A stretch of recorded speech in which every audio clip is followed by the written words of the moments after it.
The kingdom whispered doubts, but the human princess ignited rebel.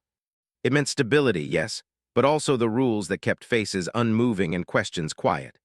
In the wide halls inside, carved columns hummed with gentle power, and the council chambers smelled faintly of ozone and spice. Visitors learned quickly that the kingdom prized smoothness, decisions made, statements repeated, dissent folded away like an old rug. Lyra moved through those halls with a careful step. She was not wholly like the other nobles. Her eyes were the darker color of human knights, quick to notice the small things. Her hands had the human callus along the thumb, where children learned to climb fences and fix broken toys. She kept them bare, and they trembled only when she looked at the carved sigils of her mother's house. People whispered that she did not fit, and the whispering was a sound she had learned to hear earlier than most. She was the princess of the kingdom by law and by blood, though law and blood had small hold over what people thought. The council watched her with polite patience. They counted the years of her life, the shape of her features, and reduced all of it to a calculation. Half alien, half human, a strange treaty of bodies. They expected her to be bright, to follow instructions, and to obey the slow rules of statecraft. When she bent a rule or failed at ritual, they smiled and whispered. When she asked questions, their smiles thinned. Lyra learned to ask the right questions in the right tone so that the council would not turn. She learned to sit very still while the older advisors debated policy and trade. She listened not because she trusted them, but because she wanted to understand the pattern of their words. Patterns were useful. They could hide mistakes. The first hint of danger came not as a trumpet or a scream, but as an absence. Lyra noticed missing threads. A patrol route that had always looped through a certain market now went a little further to the south. A shipment of reflective plates was logged in the ledger as delivered to the northern docks when the docks had never taken delivery of such things before. Little things. No one spoke them aloud. It was as if someone had cut strings from the web and left the pattern intact. Trusting eyes would not follow the gaps. Lyra's curiosity was a human feature that did not soften in the face of warning. She began small. She walked the market early in the morning, before the hawkers set out their wares, and watched where the patrols left their tracks. She made a note of the ledger entries and traced them through the shipping grid. She found one name appearing oddly often, a small company, a supply house with ties to a senior council member's family. The name meant nothing at first. In the palace, names could be cloth masks worn over deeper faces. She had allies in strange places. On the third day, she visited the public archive under the pretext of studying old treaties. The archivist, a thin woman with more patience than most, nodded and let Lyra touch the scrolls. Lyra liked the smell of old paper, and the way the archive's low lights made the machines that read text hum like sleeping insects. She found a ledger page that should not have been there, a travel manifest showing a carriage leaving the capital late at night, with the seal of the council stamped by hand. The name on the manifest was not the official courier service. Lyra traced the stamp to a private vendor, one of the same family companies she had seen in the shipping logs. Returning to the palace, Lyra kept her steps careful. She had learned from her human side that stealth did not always mean hiding in shadow. Sometimes it meant doing the ordinary with a new attention. She asked ordinary questions of ordinary people and watched their fingers tighten on the edges of their cups. In that way, she learned to read the tension in a hand like a map. At night, she worked in secret. She knew little of the royal security systems because the council allowed her only minimal access. They assumed the human part of her could be distracted by art or romance. They believed she did not have the skill to look deeper. That belief became a useful thing. Lyra would slip away to a small maintenance closet behind the southern archives where old diagnostic tools were stored. She had taught herself with old human manuals and with the patient help of a retired engineer who kept his shop in the lower quarter. The engineer liked to tinker, and humans who tinker are useful to other humans because they build the bridges that the proud ignore. He had taught Lyra to read the patterns in code like a language of birds. She learned to listen for the little gaps, for the wrong note in what should have been a long, even hum. One midnight, when the moons had edged thin and silver, Lyra pried open a panel and let a light reader crawl into a service pipe. The reader sent back a tangle of encrypted handshakes from the council's private network. Lyra's fingers moved with the kind of clumsy grace humans sometimes had. She smoothed a wire here, tuned a receiver there. She expected only to see the flow of routine orders, the dry business of governance. Instead, buried within the static, she found a string of messages that folded like secrets, encoded, brief, and signed with a symbol she did not recognize. The symbol was not the kingdom's standard seal. It looked like a crescent wrapped around a cluster of small stars, a design that might belong to a merchant house, or to a faction that hid behind merchant houses. Whoever had used the symbol had sent messages at odd hours. 3 in the night, 2 just before dawn, 1 at the moment the market opened. The content was not explicit, but it was not meant to be either. It used language like a map using phrases. Shift the guard, open the southern gate, remove the precinct, phrases that meant action if you had hands in the right places. Lyra copied the messages onto a small, worn slate and hid it in the lining of her cloak. Her heart beat faster, a sound both human and not entirely alien. Knowing was a narrow thing, but it could be heavy as a stone. She had to decide what to do with the knowledge, and the decision was more dangerous than she expected, because it would require movement where the council favored stillness. When she went to the council chambers with questions the next day, they met her with the same smoothing smiles. Elder Hav, the head of the council, spoke in the slow voice of one who believed speech could take the sharp points off trouble. "Princess Lyra," he said, "your interest is unusual. You should enjoy courtly life. Your studies are adequate." He laid a hand on a book as if that could steady him. Around him, others nodded in a chorus that carried no new sound. Questions, however, cannot always be contained by smiles. Lyra had learned not to throw her findings at them like a stone. Instead, she asked a single, small question. "Why did the patrol routes change last week?" Her voice was quiet. It carried the edge of a child's curiosity, the kind that grows into stubbornness. A shadow passed over Elder Hav's face, so quick that the other counselors did not notice. "Logistics adjust," he said blandly. "We must respond to needs." The word needs tasted like a closed door. Lyra thanked them and left. She could feel the council's eyes on her back like small birds pecking a seam. The palace knew how to be dangerous without raising a hand. She turned to her human allies. The retired engineer came to the palace the next day with a cart of harmless parts and a face that refused to show fear. He called Lyra by a nickname the council would disapprove of and handed her a tiny device that hummed in the palm. "It will copy what you showed me," he said. "But you must be careful. If those messages were meant to be private, people will kill for that privacy."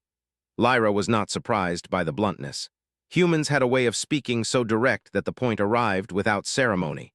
It comforted her in a way. She had learned to organize her fear into useful shapes. She took the device and hid it in a place where only she would reach. She had no plan yet, only fragments. What worried her more was the look in the eyes of those who served at the edge of the palace. Soldiers, servants, and those who lived in the lower quarters. They worked in layers the council chose to ignore, because when you ignore people, you do not have to listen to them. Lyra spent more time with the overlooked. She walked the lower lanes at dusk, carrying nothing and asking nothing. People began to answer her quietly. An old woman in the dye house offered her a small bowl of thick tea, and within 3 minutes, told her of a carriage moving in the night. A boy who sold nuts said he saw strangers passing through the southern gate carrying barred containers. Many of these observations were small and shapeless, like pebbles in a pouch. Lyra kept them anyway. Human memory can be a powerful net. Each pebble tightened the weave. At night, she went back to the service pipe and fed the device the council's odd text. It reproduced the messages, but not the sender's name. Lyra tried to run the code through practice keys she had learned, the same way a child learns to open a stubborn lock by feeling the pins. The messages resisted, like an old groan of metal. They required more than simple keys. They needed context. That was what made them dangerous. Lyra had one more trick left. Her mother had taught her a way to listen to people without words. "Watch how they place their hands," her mother had said once, folding a small cloth. "Watch what they leave undone." Humans are good at finishing simple tasks without thinking. The pattern of those tasks reveals more than a confession. So Lyra watched. On a morning when clouds feathered the moons, she watched Elder Hav at the council table. He talked of trade and grain and the weather in a tone that could have been read aloud in a schoolbook. But his hands were busy in a way his mouth pretended not to know. At one point, he tapped the table 3 times under the tablecloth, just as the code's messages pinged the network like a bell. A beat later, his assistant looked up and left the chamber for a moment. The pattern fit the map Lyra had been stitching in her head. She returned to her rooms and unfolded the slate from her cloak. The encoded lines looked like a small forest of marks. They had the mechanical beauty of designs that belonged to machines rather than people. She ran her hand over them and felt the tiny grooves made by the stylus. Her human pulse quickened. If she was right, the council's hand moved in places the court would not claim. If she was wrong, she would be a foolish girl chasing shadows. Lyra did not like being foolish. It was a human thing to dislike. She also did not like being ignored.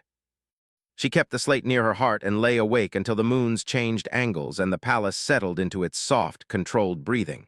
When she finally slept, she dreamed of doors with many locks.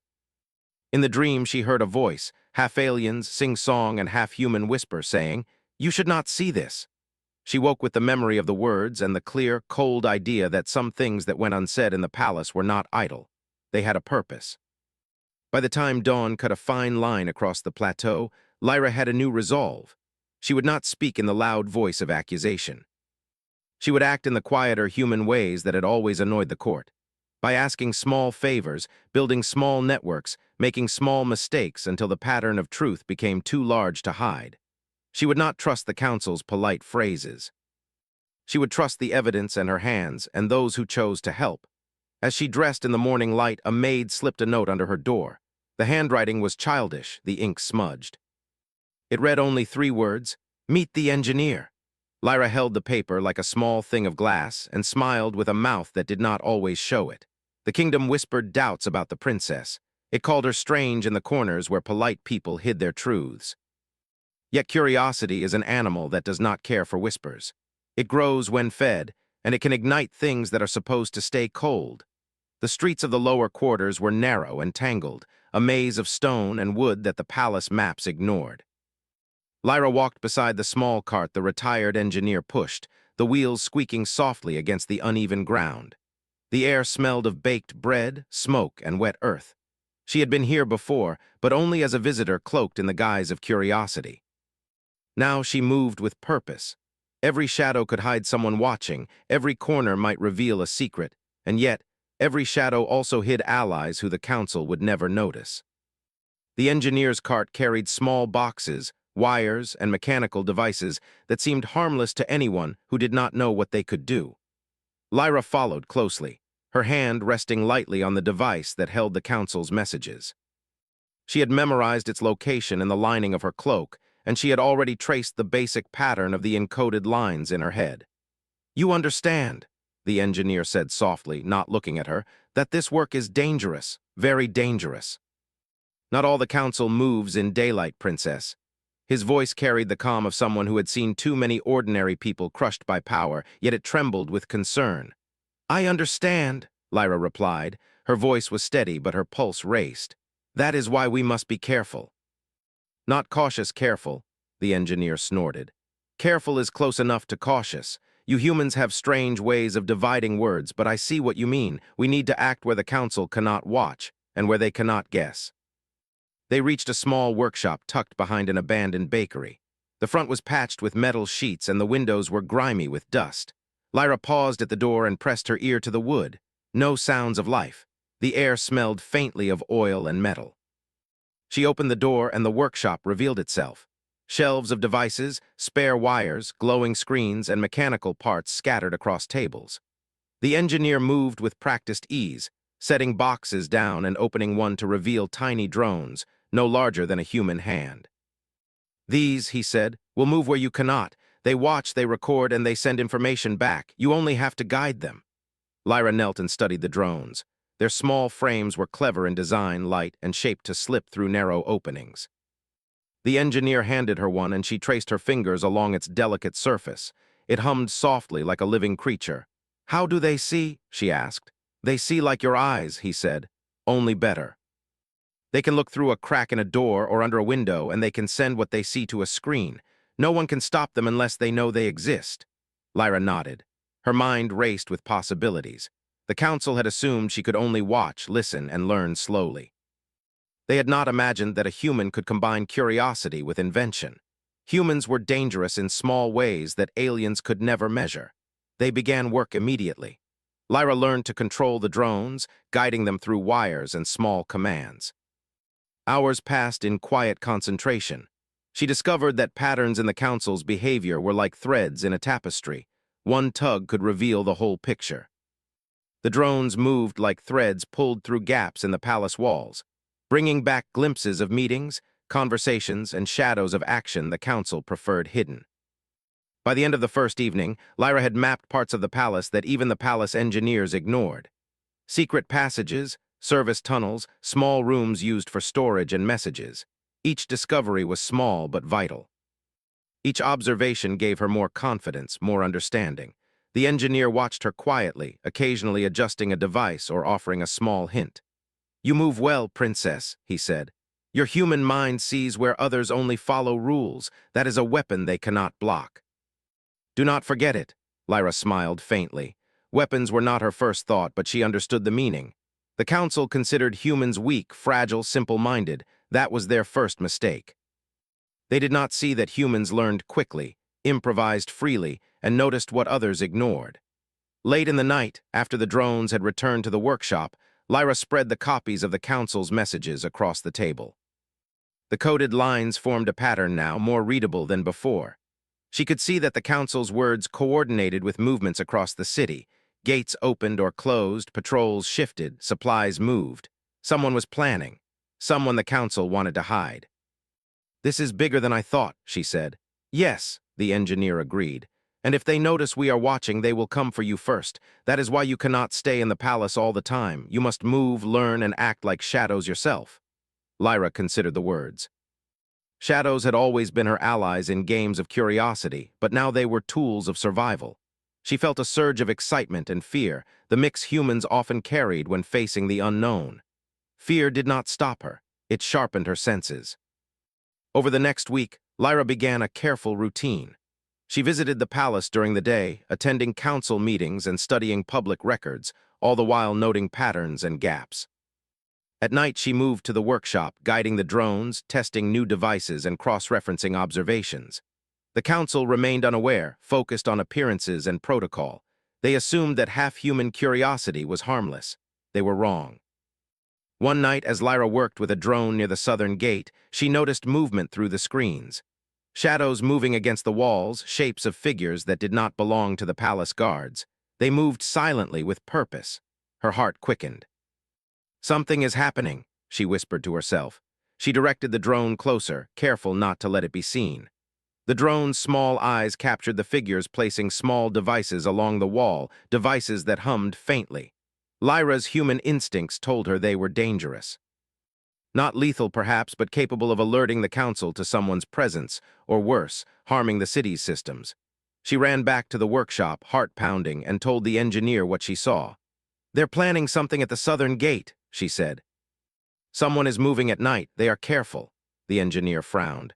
"You may be right. This is not the work of ordinary thieves or smugglers. It is deliberate. You must be very careful. But," he added with a small smile, "this is exactly the kind of problem humans solve best." Improvised, clever, fast. Lyra felt the weight of the words, but she did not flinch. She began a plan. Using the drones, she traced the movements, mapping the positions and timing of the figures. She noted patterns in their approach, how they avoided the guards, how they communicated silently. Each observation was a thread she could pull. On the third night, she decided to act. She released one drone to create a small distraction, a flicker of light that drew the figures away from their work. While they investigated, she guided another drone closer, carefully disabling one of the devices they had placed along the gate. It hummed softly and then silence. The figures looked around, puzzled, then split into smaller groups trying to find the problem. Lyra's heart raced. Her human ingenuity had worked. A small, careful action had disrupted a plan that could have been catastrophic. She felt a surge of confidence. Humans were underestimated because they acted differently. They did not follow rules blindly. They improvised. They adapted. That was their strength. The next morning, the palace council noticed nothing. The southern gate opened and closed as usual. Patrols moved, supplies were delivered. All appeared normal. Lyra kept her silence, watching carefully as the council continued its routines, unaware that their plans had been foiled by a half-human princess in secret. Over the next days, Lyra expanded her efforts. She mapped more of the palace, identified other suspicious movements, and began building a network of helpers. A young guard who disliked the council's strict orders, an old messenger who remembered every corner of the city, and a few lower servants who had little reason to trust the council. All became part of her quiet operation. She gave them small tasks: observe, report, and avoid being seen. The council remained oblivious, confident in their control. They whispered doubts about her, muttered about her human tendencies, her impatience, her curiosity. But every small doubt they held only reinforced Lyra's resolve. She worked quietly, steadily, building a foundation no one expected. One evening, as she reviewed the data from the drones, she noticed a larger pattern. The council's actions and the secret movements she had tracked did not seem random. They pointed to a single, hidden objective, a coordinated effort to move certain key figures and supplies at precise times. The plan was larger than she had imagined. Lyra realized that the council itself might not be entirely loyal. Someone, or something, was manipulating events from the shadows. The human's instinct to question, to doubt, and to act on incomplete information became her advantage. She had to uncover the full truth before the council or the hidden faction realized she was watching. She looked at the small workshop, the drones resting on their shelves, the screens glowing faintly with data. A sense of determination filled her. The palace whispered doubts about her abilities, the council dismissed her curiosity, and the city moved under layers of control. But she had knowledge, allies, and human ingenuity. Lyra made a quiet vow to herself.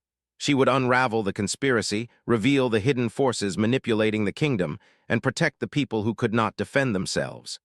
The council underestimated her, and that was their first mistake. The nights ahead would be long and dangerous. But for the first time, Lyra felt a fire she could not ignore. Humans were capable of great courage, cleverness, and resilience. She would prove it not with words, but with action. And when the council realized their mistakes, it would be too late. As she guided the drones through another late-night patrol, she felt the hum of energy beneath her fingers, the soft whir of tiny wings, and the quiet certainty that humans, even half-human, could change the course of a kingdom. Shadows moved, secrets waited, and the city breathed in silence. Lyra stepped forward, ready to face whatever came next. The kingdom whispered doubts about the princess. But she had already begun to ignite a quiet rebellion, one careful, clever action at a time. The nights in the lower quarters had grown colder, and Lyra could feel it through her thin cloak. The city slept uneasily, the distant hum of the palace mixing with the soft sounds of the streets below. Shadows had become her companions, and the tiny drones, guided by her human hands, moved like silent sentinels through alleyways and corridors. Every night she traced patterns, followed movements, and collected whispers of plans that no one spoke aloud. The network she had begun to build grew slowly. A young guard named Jaren had joined her after she uncovered that he disliked the strict and unfair orders of the palace. His eyes were sharp, his steps careful, and his loyalty unwavering once it had been earned. An old messenger, Master Rilo, remembered every passage, tunnel, and hidden door. Servants who had once served only in silence began reporting unusual events to her, small details that no one else noticed. Lyra was learning the art of human observation in the city that the council ignored. One evening, as the moons hung low and pale, Lyra convened her small group in the abandoned workshop.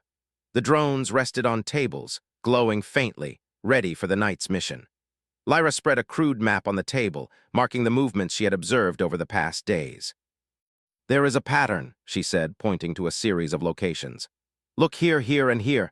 Every time the council makes a decision about trade or patrols, these locations change or devices appear. Someone is preparing for something big." Jaren frowned. "You mean the council is working against the city?" "I don't know yet," Lyra admitted. "But someone inside the palace is coordinating with forces outside. They move carefully, too carefully to be random. If we can map them, we can stop them." The group studied the map quietly. They were small in number, but each person had a skill the council never valued. Humans, Lyra knew, were clever and adaptable, but they were most dangerous when they worked together. The next night, they moved. The drones scuttled through narrow vents and slipped under doors. Lyra guided them with careful commands, tracing patterns of movement along the southern walls, the warehouses near the gates, and the quiet streets that led toward the palace. She watched every flicker of shadow, every moment of hesitation. The hidden faction had made only one mistake. They assumed no one was paying attention. Through the screens, Lyra saw the first concrete signs of the plan. Figures in dark cloaks were moving materials, constructing something that hummed faintly in the night air. It was not a weapon meant to harm people directly. It was a device that could take control of the palace's communication systems, making orders appear to come from the council itself. If successful, they could control the city without ever showing themselves. "This is bigger than I thought," Master Rilo whispered. His old hands trembled slightly. "If they succeed, the council will be a puppet and the city will be theirs." Lyra nodded. "We can't let that happen." Her voice was quiet, but it carried the weight of determination. "We need to move carefully. One mistake and all of us could be discovered." They began to plan small interventions. The drones moved at night to disable parts of the device, delaying its completion. Lyra had learned that humans were not always the strongest, but they were quick to think and fast to act. Each small action caused confusion among the cloaked figures. Orders were delayed, movements misaligned, and the faction began to show signs of frustration. One night, Lyra noticed something troubling. A new figure had joined the group, someone who did not follow the patterns she had observed before. The figure was cautious, moving differently from the others, and seemed to be watching the palace more than the device. Lyra realized immediately that this person could be dangerous. She directed a drone to follow, keeping distance. The drone's small sensors revealed that the figure was checking the patrol schedules, comparing them to the council's movements. This was someone with knowledge of both sides, possibly a spy, possibly someone planning to betray the hidden faction. Lyra shared her observation with Jaren and Rilo. "We need to be careful," she said. "We don't know who they are, but we do know they are important." The next days were tense. The city's nights grew longer and more silent as Lyra's group worked tirelessly. Every small victory brought hope, every mistake could be disastrous. They had to balance action and patience, observing and waiting for the right moment to strike. Humans were patient when necessary, clever when needed, and resilient when tested. Lyra knew that these traits would be the key to their success. Finally, the night came when the device was nearly complete. Lyra's drones had tracked the final components being moved to the southern gate. She gathered her group in the workshop and laid out the plan. "We can't attack directly," she said. "Too many guards, too much risk, but we can disrupt the operation from the inside. We know their patterns, we know their timing. We can act carefully and stop them before it's too late." Jaren's hand rested on his sword, though it was more for confidence than necessity. "What do you need me to do?" "Observe and report," Lyra said. "We need eyes on every angle. We move only when the time is right. One small mistake and the plan succeeds. One careful action and it fails." The night was clear, the moons reflecting off the city's rooftops. Lyra guided the drones along the southern walls, watching the figures as they moved the final components. The air was tense with anticipation.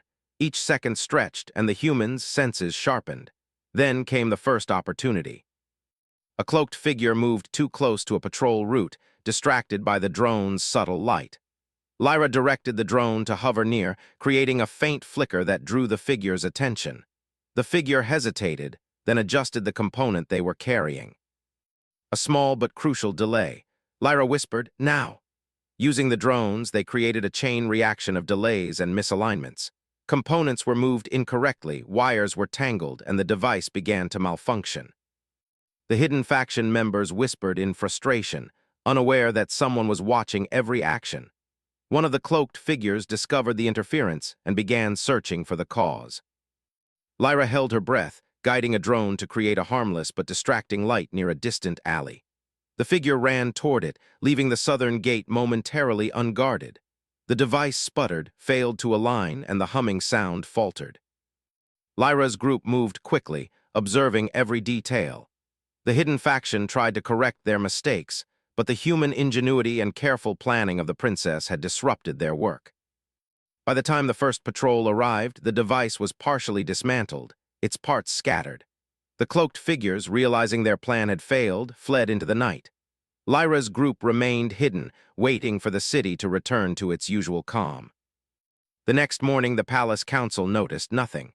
Orders flowed as usual, the southern gate opened and closed, and supplies were delivered without incident. The council remained confident, unaware that their plans had been thwarted by a half-human princess and a small group of allies. Lyra reviewed the events with her team. "We have won a small victory," she said, "but this is only the beginning.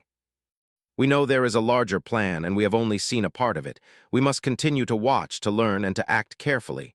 Master Rilo nodded. "Humans are clever," he said. "I have seen many things, but your ways are different. You think you adapt and you act when others wait. That is why you succeed." Lyra smiled faintly.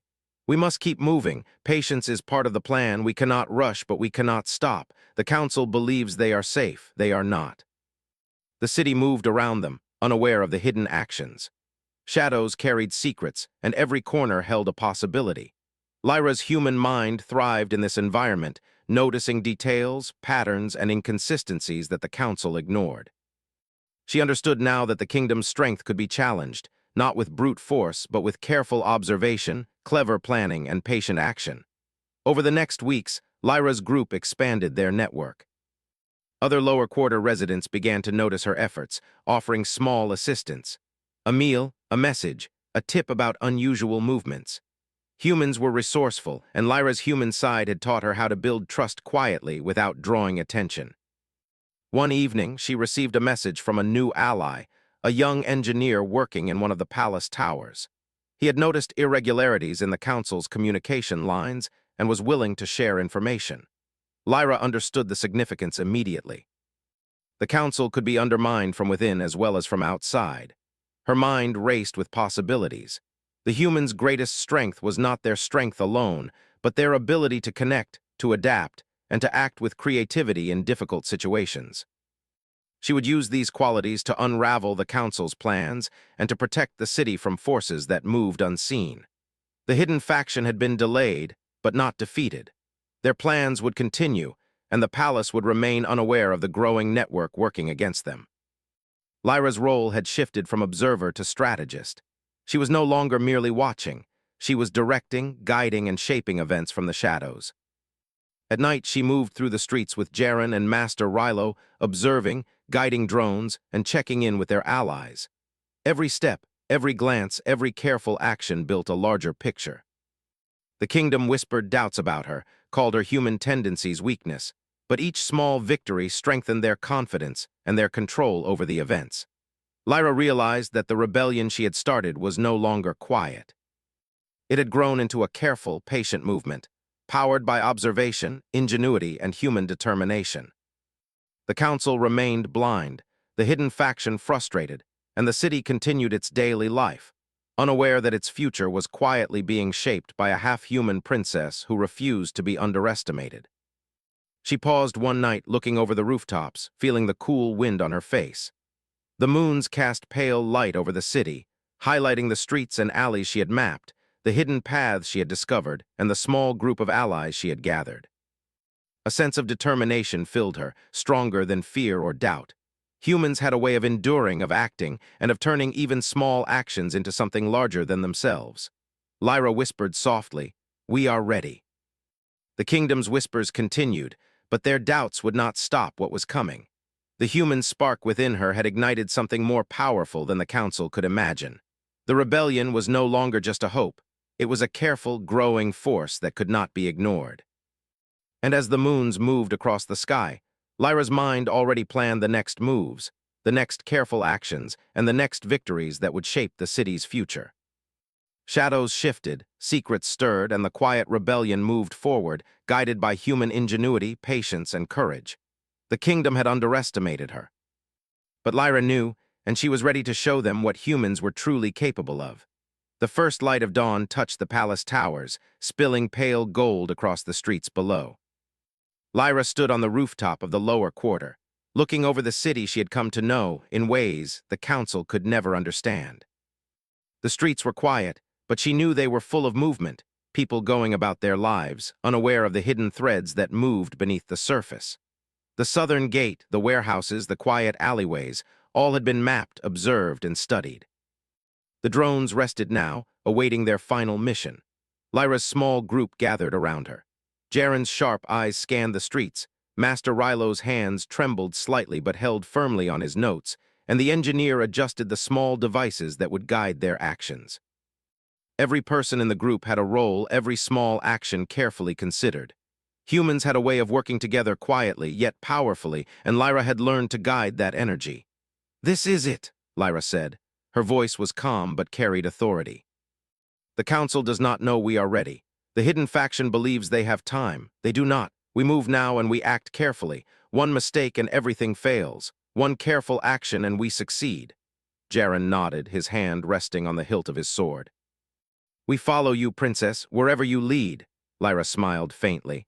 "We follow the plan, not me. Every small move counts. Watch, act, observe." The first step was to disable the hidden faction's final devices. Lyra guided the drones silently through the streets, into the warehouses near the southern gate. The cloaked figures were already at work, unaware of the precise observation above them. Lyra's human mind had memorized every movement, every shadow, and every hesitation.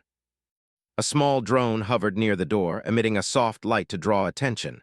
A figure moved toward it, curious, cautious. Lyra directed the drone to retreat slightly, leading the figure away from the device they were assembling.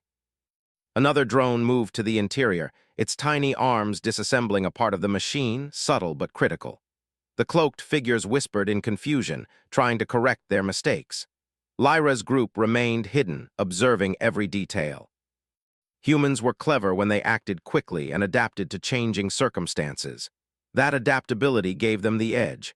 Suddenly, one of the cloaked figures realized something was wrong and ran toward the exit. Lyra had anticipated this. A second drone created a faint light in a distant alley, drawing the figure away. The remaining figures scrambled, trying to assemble the device correctly, but every attempt failed. "Now," Lyra whispered. Her team moved swiftly.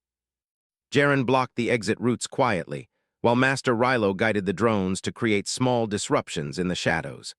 Lyra herself entered the warehouse through a hidden passage she had discovered weeks before. The faint hum of the malfunctioning device filled the air, and she moved carefully, her eyes sharp, her hands steady. The figures tried to confront her, but she anticipated their every step. Human intuition allowed her to predict patterns the hidden faction could not see. She disarmed a figure silently, guiding them into a corner where they could not escape. Another tried to flee, but the drones tracked them, causing enough confusion to delay their movements. By the time the first palace guards arrived, the device was completely dismantled. The cloaked figures, realizing their plan had failed, fled into the night, disappearing into the labyrinth of streets. Lyra's group remained hidden, observing, ensuring no one had followed them. The city returned to its usual rhythm. The southern gate opened and closed normally, the warehouses operated without disruption, and the council remained unaware that their control had been challenged and nearly broken. Lyra gathered her team in the workshop. "This was a victory," she said, "but it is not the end. The council itself may be compromised, and the hidden faction may have allies we have not seen. We must act carefully and continue to observe." Master Rilo nodded. "You humans are different. You adapt quickly, act decisively, and your patience makes you dangerous. I have watched many rulers, but none have moved like you." Lyra's eyes glinted with quiet determination. "We act for the people. That is our strength. The council forgets the city exists outside their walls. We do not." Over the next days, Lyra expanded her operations. The new engineer in the palace tower provided information about irregular communications. Jaren and the other allies observed movements within the council chambers, noting inconsistencies and small manipulations that suggested some council members had been working with the hidden faction. Lyra realized the full scope of the challenge. The council was not entirely trustworthy. Some members had been secretly aiding the faction, allowing the plot to unfold nearly unnoticed. The humans' natural skepticism became a powerful tool. Lyra had learned to question every action, every word, and every pause. She called a meeting in the abandoned workshop. Her team gathered, eyes alert, ready for instruction. "We now know some council members are part of the conspiracy," she said. "We must act carefully. Direct confrontation will alert them. We need to expose them without revealing our full plan."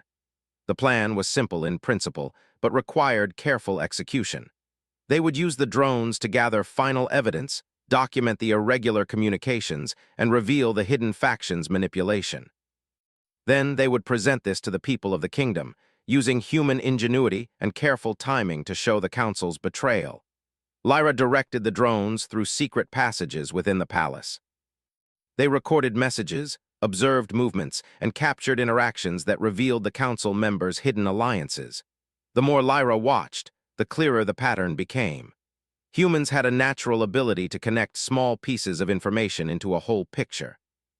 That was what made her dangerous in the eyes of the council. One evening, as the moons reflected off the palace walls, Lyra gathered the evidence and prepared to act. Her team moved into position, ready to reveal the hidden faction and the council's compromised members. The city below remained unaware, the streets quiet, the people living ordinary lives. Lyra stepped onto a balcony overlooking the city. She held a small device that could broadcast a message to the entire city. Her heart beat steadily.